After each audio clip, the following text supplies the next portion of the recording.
있지 않고 세월에 따라서 의미가 자꾸 발전하고 또 변하기도 합니다. 아파트 분양 또 새로 신축되는 재개발 지역의 가장 유리한 환경을 이제 얼만큼 대중교통 수단과 수단을 이용할 수 있는 그런 전철역 혹은 버스 정류장과 가까운가, 그게 이제 제일 관심이어서 역세권 값이 훨씬 더 일반적인 분양 지역보다 비싸다고 그러지요. 또 전철역과 아주 가까운 데를 초역세권 이러더라고요. 초는 넘는다는 뜻인데 초역세권 그러면 역세권보다 더 먼 것 같은데, 어쨌든 아주 교통이 좋다 그런 뜻으로 초역세권. 얼마 전에 운전을 하고 이동하다가 방송을 듣는데, 요즘 핫하게 뜨는 주택 프리미엄이 붙는 좋은 주택은 실세권이라고 말해서 이건 또 무슨 얘기인가 그랬어요. 그냥 슬리퍼 신고 추리닝 바람에 맨발로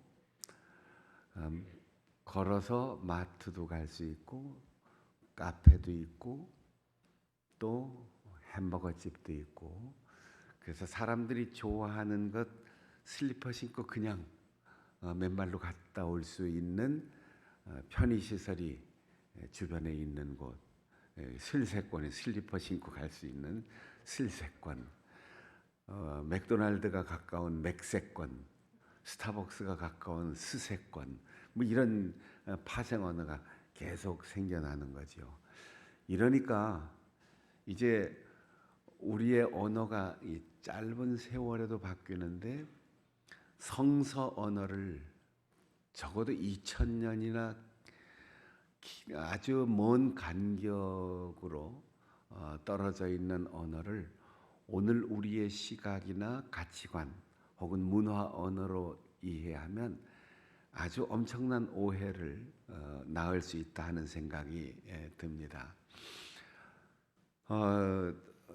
IMF의 가장 한복판에 있었던 1990년대 말, 한 25년 전 얘기입니다.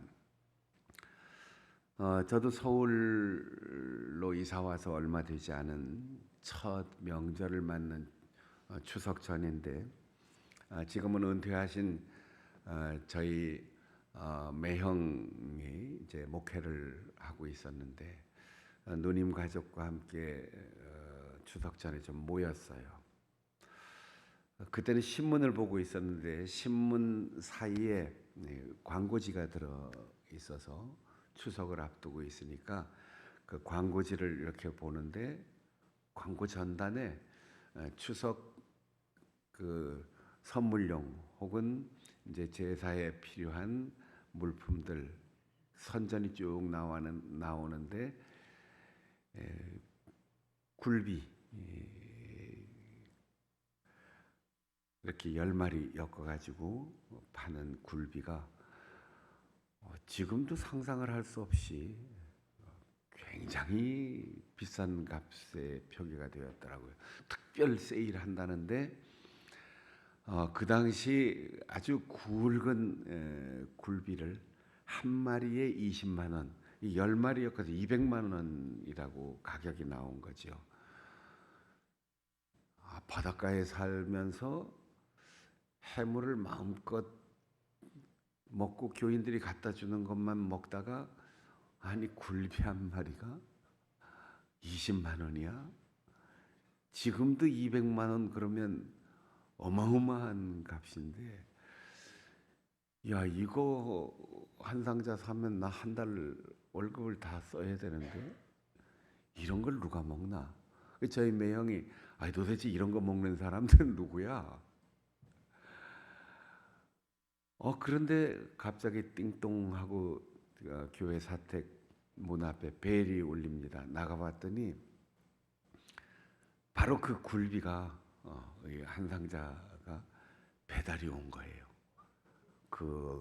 열어보니까 한 마리에 20만 원 한다고 하는, 감히 쳐다도 못 보던 그 굴비가 제가 살던 그 바닷가 마을에 어떤 집사님 한 분이 영광 법성포에서 말린 진짜 영광 굴비, 그 엄청난 걸 한 상자, 이제 제가 떠난 지 얼마 안 되니까 아쉬운 마음에서 그걸 보낸 모양이에요.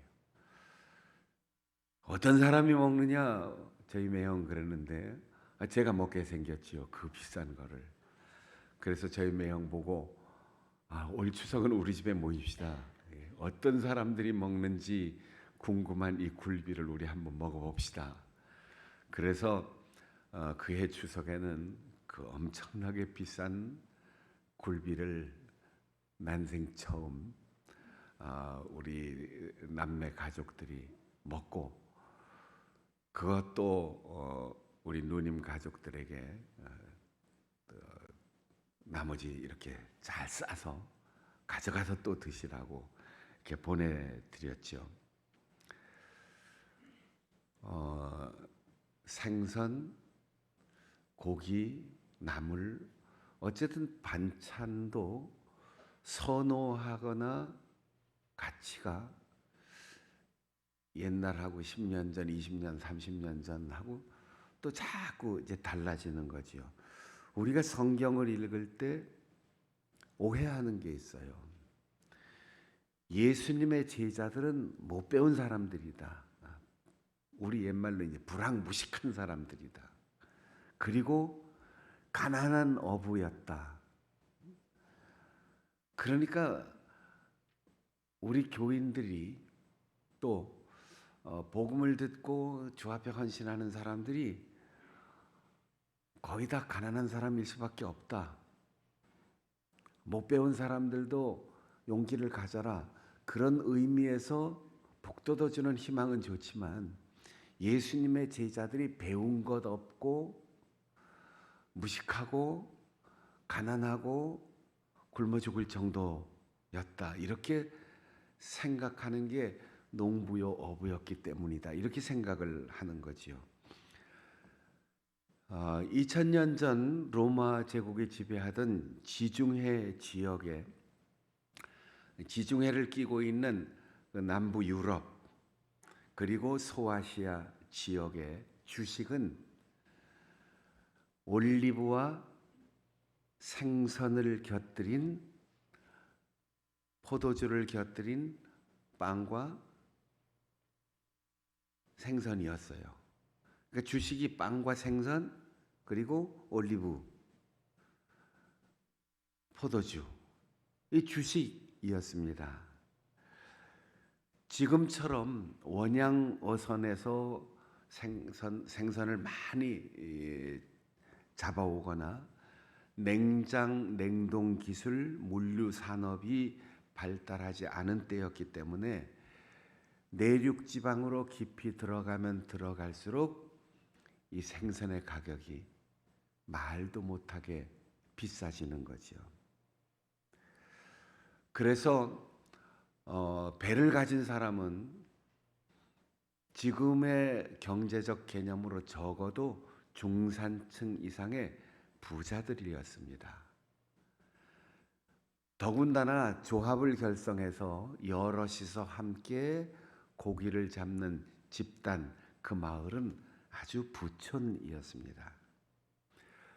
큰 배에서는 그물을 끌어올려서 정어리를 잡든지 아니면 잉어 같은 건 낚시로 잡으면서 투망을 던지고 또 그물질을 하고 고기를 잡으면 즉시 염장을 하든지, 또 바닷가 육지에 올라오면 즉시 건조 작업을 하고, 아니면 큰 가공 공장들이 민물인 갈릴리 호수에도 지금 고고학적으로 확인된 16 내지 18개의 항구가 있었고, 그 항구마다 염장, 훈제, 가공 공장들이 있었습니다.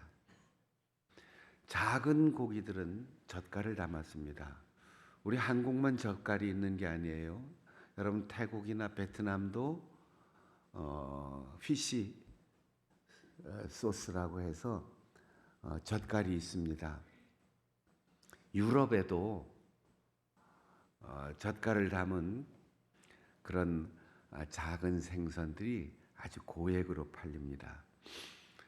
플루타쿠스 영웅전이라는 책을 쓴 유명한 1세기의 역사가 플루타쿠스는 예수님과 약간 늦은 비슷한 시대 AD 46년에서 120년 정도까지 살았는데 그의 책을 보면 로마 시장에 훈제한 생선 한 수레를 싣고 가면 양 100마리와 교환을 했다. 이런 기록이 실제로 있어요. 더군다나 지금도 이제 아랍 사람들, 무슬림들은 무슬림만 먹는 고기나 음식 재료들을 비싼 가격에 구입을 합니다. 그걸 할랄 음식이라고 하는데 유대인들은 코셔라고 해서 또 반드시 비늘이 있는 생선 그리고 지느러미가 있는 생선 이런 구별된 유대인들에 의하여 잡힌 갈릴리 호수의 생선만을 구입했기 때문에 나흘길이 걸려서 신속하게 갈릴리에서 예루살렘까지 물류 이동하면 엄청난 돈을 벌 수 있는 그런 문화적인 시대였습니다. 갈릴리 호수는 물론 바다라고 하지만 민물이었는데 우리가 잘 아는 베드로 고기가 제일 많이 잡혔고 메기, 정어리, 잉어 이런 생선들이 잡혔습니다. 요한복음 1장에 보면 베드로, 안드레, 빌립 이들은 벳세다 사람이다. 갈릴리 호수의 제일 북동쪽에 있는 큰 항구인데 벳세다라고 하는 이름 자체가 고기 잡는 마을, 고기 잡는 집이라고 하는 뜻을 가지고 있어요. 고고학자들이 이 지역의 항구를 발굴했는데 대저택 하나를 발굴해서 조사했더니 그 집에 수많은 그물추와 그리고 낚시 바늘들이 발견됐어요.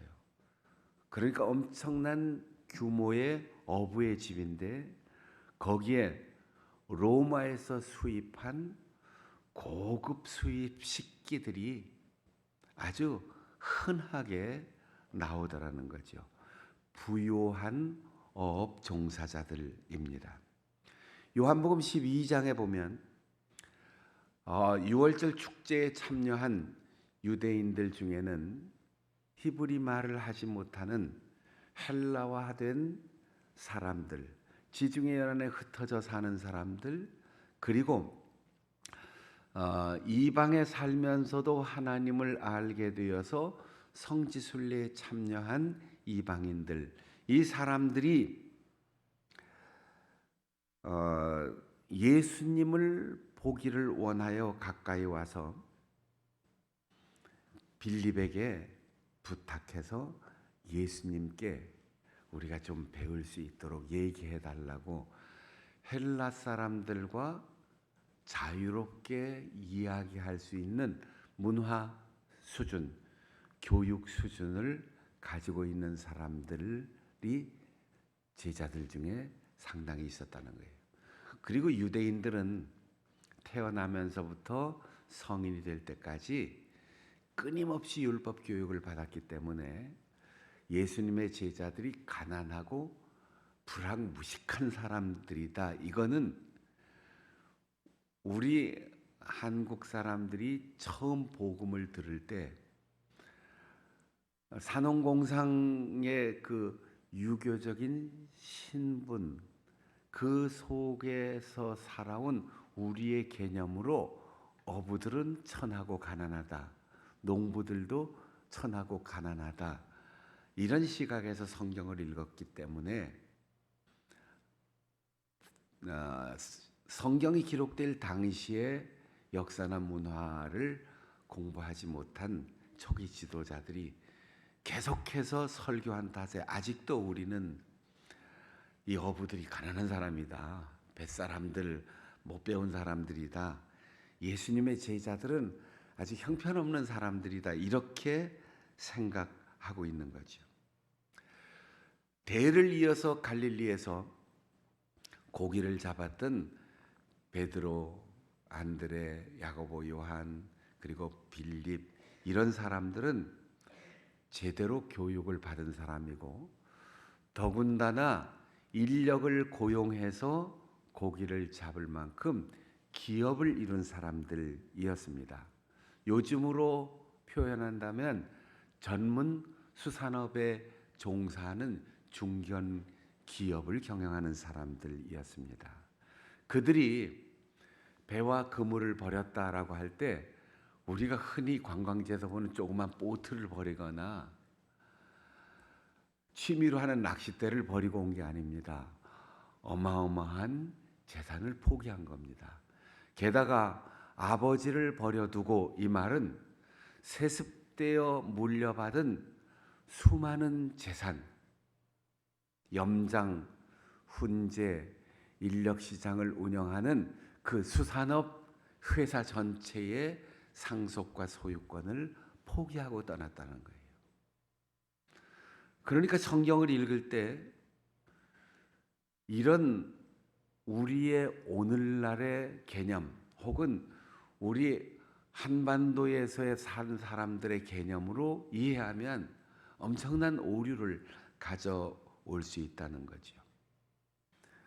오늘 우리의 삶에서 흔히 선교사 그러면 가난한 사람들, 국내 목회 잘 적응 못해서 간 사람들, 이렇게 우리가 오해하고 선교사님들 오면은 그저 가난한 선교사가 왔으니까 동정 좀 해줘야지 이렇게 보는 분들도 흔하지 않습니까?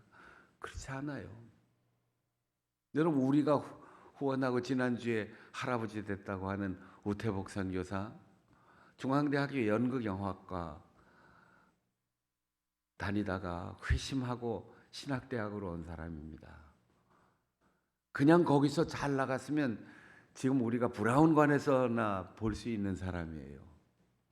제가 모스크바에서 만난 침례교회 선교사 한 분은 장로님이었는데, 여러분 90년대에 집집마다 대나무를 엮어서 짠 그 돗자리 같은 거 엄청나게 유행했지요. 그 사업해서 어마어마하게 돈 번 사람이에요. 그런데 자기가 장로를 하면서 사업을 하면서 그렇게 돈을 벌면서 50만 되면 나는 사업 그만둔다. 정말 잘 나갈 때 그 사업 다 정리했습니다. 형제들이 미쳤다고 했어요.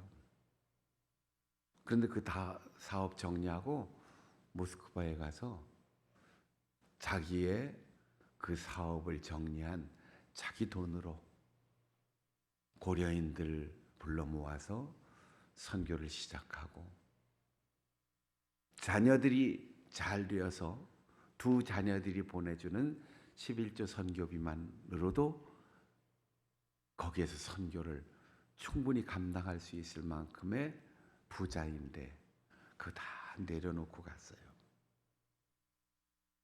여러 해 전에 중국에서 선교하다가 순교한 강호빈 선교사는 1등 항해사 선장이었어요.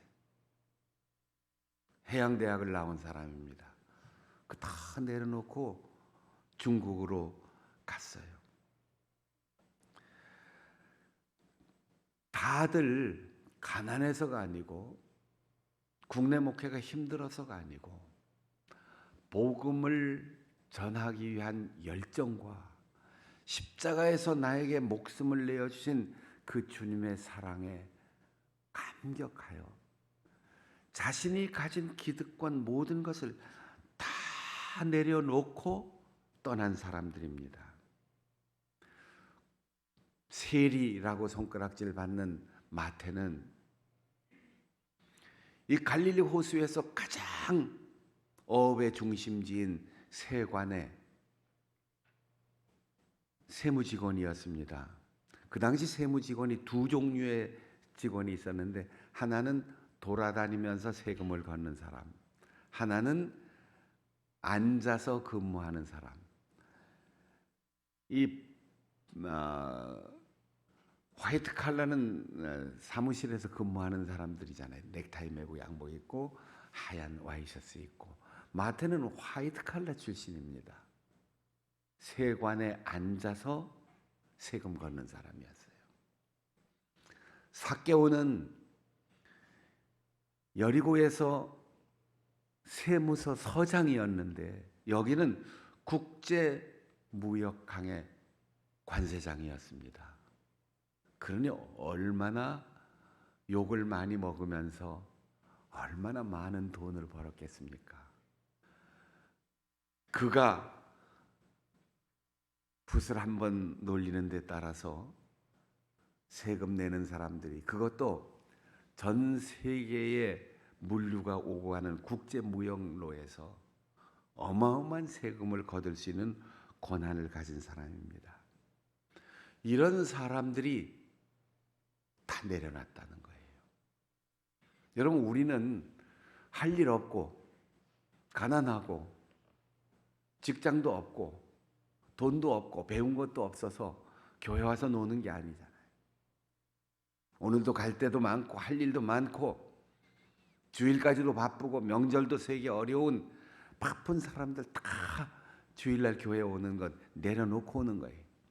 우리가 교회에서 직분과 사명을 받는 것, 하나님께서 우리에게 어떤 사역을 주시든 없어서가 아니라 우리에게 어마어마한 것, 세상 사람들이 부러워하는 모든 것 다 가지고 있어도 주님이 마태를 찾아오신 것처럼, 베드로와 안드레를 찾아오신 것처럼, 빌립을 부르신 것처럼, 삭개오에게 내려오라 말씀하신 것처럼 나를 따라오너라 그렇게 말씀하실 때 즉시 따라 나선 사람들, 망설임 없이 모든 것을 놓을 수 있는 사람, 그 사람들이 바로 예수님의 제자들이었습니다. 그들은 어부라라는 말을 조선 마렵에서부터 지금까지도 우리는 그들은 어부다, 못 배워서 가난해, 이렇게 읽게 되니까 우리는 성경을 오해하게 되는 거죠. 마태가 자기 스스로의 인생을 기록하면서 예수님의 복음의 행적을 기록하면서 마태복음에 그들은 어부라 이렇게 섰을 때, 그들은 중견기업의 간부요, 중소기업의 사장이요, 교육 수준도 상당한 이 부자들이 세습 때는 그 가문의 모든 재산까지 다 포기하고 주님을 따랐다, 이 얘기를 하는 거예요. 그런데 우리는 예수님 따르는 사람들이 형편없는 사람이었다, 이렇게 읽고 있는 거죠. 많이 읽는 것도 중요하고 많이 쓰는 것도 중요하지만 좋은 선생님을 만나서 여러분들이 좋은 교과서를 보면서 성경을 올바르게 읽는 것이 그래서 중요하다는 거죠. 베드로가 예수님 앞에 주는 그리스도시요 살아계신 하나님의 아들입니다라고 고백했을 때, 네가 참 복이 있다, 하늘에 계신 너희 아버지께서 너에게 그것을 깨닫게 하신 것이다, 이 말 후에 즉시 사탄아 물러가라, 이렇게 꾸지람을 받은 이유가 무엇입니까?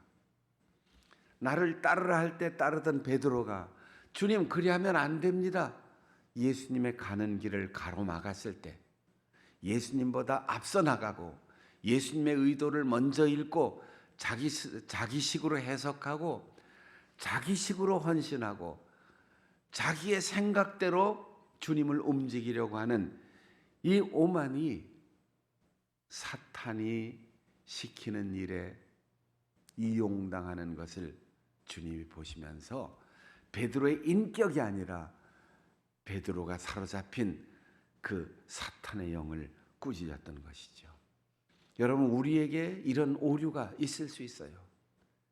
열심히 하려고 애썼는데, 사랑하기 때문에 애썼는데, 최선을 다해 봉사하려고 애썼는데, 주님을 따라가지 않고 주님이 부르는 길을 가지 않고 내가 주님보다 앞서가고 내가 주님보다 더 올바르게 판단한다고 생각하고 주님의 뜻을 가로막고 내 생각대로 주님을 움직이려고 하는 어리석음. 주님은 우리를 앞장서라 그렇게 부르시지 않았어요. 주님이 우리를 부르시고 우리에게 직분과 사명을 주실 때 내가 간다. 나를 따라오너라. 내 흉내 내면서 살고 내 발자국 따라 살고 내가 말하는 대로 살고 내가 움직이는 대로. 그래서 주님이 부르실 때 우리의 응답은 말이나 생각이 아니라 손과 발로 따라가야 하는 겁니다. 우리는 제자가 되어 따라가려고 해요. 우리는 인물이 훌륭해서 따라갈 수 있다고 생각해요. 준비하고 따라가려고 해요. 우리는 자격이 있어야 주님을 따를 수 있다고 생각합니다. 그런데 주님은 아무것도 묻지 않으셨습니다. 따라오라고 먼저 부르셨습니다. 따라오는 사람에게 내가 너희를 이제 사람 낚는 어부가 되게 하리라. 우리가 신자다운 신자가 되는 것은 주님이 하시는 거예요. 우리가 정말 저 사람 좋은 집사야. 저 사람이야말로 권사의 표본이야. 저런 사람이 장로지. 저런 사람이 목사지. 이렇게 완성도가 높은 사람으로 성장할 수 있는 것은 주님이 나를 만들어 주시는 것이지 내가 공부하고 내가 노력하고 내가 다듬어서 되는 게 아니에요. 내가 주님을 따라가면 주님이 나를 만져주시고 주님께서 나를 다듬어 주시고 주님께서 나를 격려해 주시고 주님께서 나를 위로해 주시기 때문에 우리는 주님의 제자로 살아갈 수 있습니다. 그들은 어부라. 우리는 우리말로 번역된 어부라고 하는 말을 읽는데 헬라어에는 할스라고 하는 단어를 썼어요. 이 할스는 소금이라는 뜻이에요. 그리고 바다와 관계된 직업을 가진 사람을 큰 틀에서 말하는 겁니다. 뱃사람, 바닷사람, 바다의 사나이 그런 뜻이에요. 그들이 어부라고 하는 표현은 그들은 바다에서 사는 사람이다. 그래서 헬라어 계통으로 언어가 발전하면서 할스라고 하는 말이 들어가는 동네는 대개 소금을 생산하는 곳이에요. 영어 쪽으로 가는 발전에서는 솔트 해서 이 솔트가 들어가는 곳은 소금 창고가 있는 동네, 도시입니다.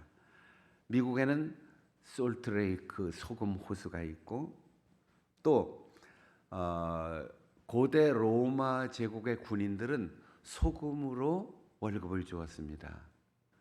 그래서 소금으로 월급 받는 사람들을 셀러리맨이라고 했고 솔디어 군인이라고 했어요. 우리나라에는 이제 일본을 통해서 염전을 만들고 바닷가에서 소금을 생산해서 한양으로 올라올 때 왜 우리가 소금이라고 했습니까? 색깔은 하얗지만 금값이다. 그래서 소금이에요. 하얀 금이다. 내륙으로 들어갈수록 소금값이 비쌌어요. 그것이 마포로 배로 서해안으로 해서 들어와서 저 마포나루에서 소금을 내리면 지금은 완전히 아파트촌이 됐지만 그 동네에 창고가 있어서 소금 창고가 있는 동네가 염리동이고 그 소금을 담고 젓갈을 담기 위해서 그 옆에는 항아리를 만드는 동네가 있었어요. 그 동네가 지금 마포 가든호텔 맞은편에 있는 동막골입니다. 소금, 독일 쪽은 할슈타트, 소금이 생산되는 도시. 짤츠부르크라고 하는 도시도 소금이 생산되는 도시라는 뜻입니다. 그러니 그들이 어부다라고 할 때 이 표현은 우리가 흔히 쓰는 소금이나 물고기에만 해당하는 게 아니고 인산인해 할 때 사람들이 엄청나게, 또 아유 짠돌이 이럴 때 그 사람이 살이 염도가 높다는 뜻이 아니에요. 씀씀이가 아주 인색하다 그런 뜻이죠. 이 바다의 사나이들이 돈도 잘 벌고 사람도 잘 관리하고 대대로 세습되어서 중산층 그리고 유대인들 중에서도 상당히 재력가였었는데, 너희들이 이제는 이 갈릴리 바다의 사나이가 아니라 지중해 바다의 사나이, 그리고 이 인생의 풍랑이 잔잔해지지 않는 인생의 바다의 사나이, 내가 너를 그렇게 만들어서 많은 사람들을 하나님 나라의 백성으로 끌어들일 수 있는 사람 낚는 바다의 사나이가 되게 하겠다. 이렇게 주님이 그를 부르셨습니다. 그때 그들은 망설이지 않았습니다. 저 등기 이전해야 되는데요. 이거 좀 값이 오를 때 팔고 나가야 되는데요. 아무런 말하지 않았어요. 와라. 갔습니다. 곧 따라갔다고 했어요. 여러분, 우리가 사람이 사고를 당했을 때 치명적으로 죽음의 위기를 당하지 않도록 회복시키고 치료시킬 수 있는 그 시간, 그 시기를 골든 타임이라고 하는데, 심장마비가 왔을 때는 5분 전후로 심장 마사지, 심폐소생을 해야 돼요. 그 시간 넘으면 아무 소용이 없습니다. 폐가 손상되었을 때는 8시간 내로, 뇌졸중이 생겼으면 3시간 내로, 교통사고는 1시간 내로, 간에 손상이 왔을 때는 12시간 내로, 신장에 이상이 오면 24시간, 구급대원들이 오기 전에 환자 이송 전 10분 응급처치를 해줄 수 있는 사람이 있어야 하고, 항공기 사고가 났을 때는 90초 이내로 나가야지 돼요. 이 골든타임을 놓치면 그 뒤에는 깨달아도, 그 뒤에는 아무리 애를 써도 몇십 배, 몇백 배 힘을 써도 아무 소용이 없습니다. 주님이 부르실 때는 즉시가 골든타임입니다. 내일 하지? 내년부터 하지? 나이 좀 더 먹으면서 하지? 직장 그만두면 은퇴하면 하지? 골든타임 다 놓칩니다. 사랑하는 여러분, 예수님의 제자들은 바다의 사나이들이었습니다. 금을 내리는 시기를 정확하게, 조금만 늦춰도 물고기 다 놓칩니다. 그들은 주님의 부르심에 곧 따라갔고, 자신들이 가지고 있는 모든 것을 놓는 일에 망설임 없이 골든타임을 놓치지 않고 주님을 따랐습니다.